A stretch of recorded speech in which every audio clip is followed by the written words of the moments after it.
Welcome to the Boer War, Antony Fauci and Glycoprotein 120. April 11, 2020 by Anna von Reitz. Okay, time for your simple science lesson. It includes a little history, too. But first and throughout, bear these facts in mind: the CDC, that is, the Center for Disease Control, is a private organization in the business of manufacturing vaccines. And Dr. Antony Fauci, the same CDC expert trotted out in front of the cameras with President Trump, and his cohort, Dr. Birx, have been working on the culprit HIV Glycoprotein 120 that has expedited this pandemic ever since 1986. Nobody knows more about HIV Glycoprotein 120 than Dr. Fauci. And nobody stands to gain more financially from this pandemic than Dr. Fauci and the CDC, except perhaps for Bill Gates. In the words of my friend, Noonie Bomblast, Coo-ee Bono. When this whole mess began, I wrote articles about the sensitivity of people who suffer from porphyria to electromagnetic radiation, and how this is caused by the radio frequency sensitivity of the entire class of pigmented proteins known as porphyrins that are a fundamentally important part of hemoglobin. SARS viruses are also known to be radio frequency M sensitive. In view of 5G inundating Wuhan, China, it all seemed like too much of a coincidence that we would be seeing patients dying of what appeared to be altitude sickness, hypoxia, aka oxygen deprivation, and it was. SARS is a double-meaning acronym like ESF.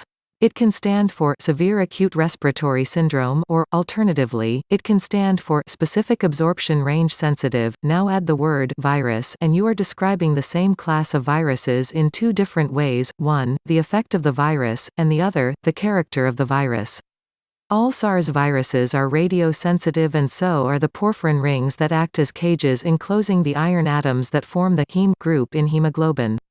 In COVID-19, the SARS family coronavirus attaches to the porphyrin ring and releases the iron atom heme group into the bloodstream.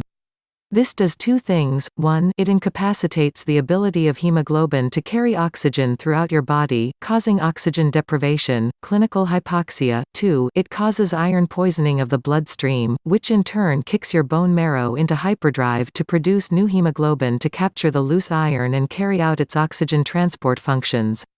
That's how COVID-19 patients die, deprived of oxygen like a fish out of water, drowning in their own blood. Now, it's your turn, Dr. Fauci. And Bill Gates, too. All this started during the Boer War, when one of the Rothschilds, Lord Pirbright, seized upon this new science of virology, as what else? A weapon of war, which he turned against the hapless Boers, the Dutch farmers who colonized South Africa. This is also where concentration camps got their start. Nazism wasn't first practiced by the Germans. It was born in Westminster. And that's where it needs to end, too. Maybe with a real atom bomb and worldwide exposure of every little detail back to 1840, when England was sold out to the House of Wettin? This is why and how the Pirbright Institute is involved in this current pandemic, and the Wellcome Trust, too. In 1986, Dr. Fauci and Birx, his sidekick at the privately run and funded CDC, started work on HIV Glycoprotein 120. What Glycoprotein 120 coats the HIV virus, like a chocolate-coated pill, so that your body ingests the virus instead of recognizing it and rejecting it outright. This Glycoprotein 120 coating gives the virus easy access to start proliferating, and the correct radio frequency kicks that proliferation into overdrive. It takes 885 precisely sequenced amino acid pairs to code for production of Glycoprotein 120. Read that: there is no way in hell that the presence of HIV Glycoprotein 120 just show up spontaneously in a coronavirus. It was deliberately engineered into the coronavirus. And who better to engineer it than the world-renowned experts, Dr. Fauci and Dr. Birx?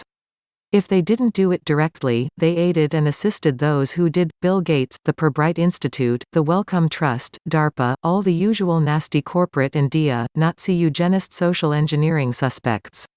And for what? To reduce the population and thereby avoid paying back the debts they owe these people, to collect the victims' life insurance, and to make lots and lots of money for themselves and their cronies by selling vaccines laced with poisons and RFID chips. It's time to round them up and try them under the military code of justice and hang them all. This afternoon, I received a threat from them, saying that they will employ Stuxnet and set off a series of nuclear explosions.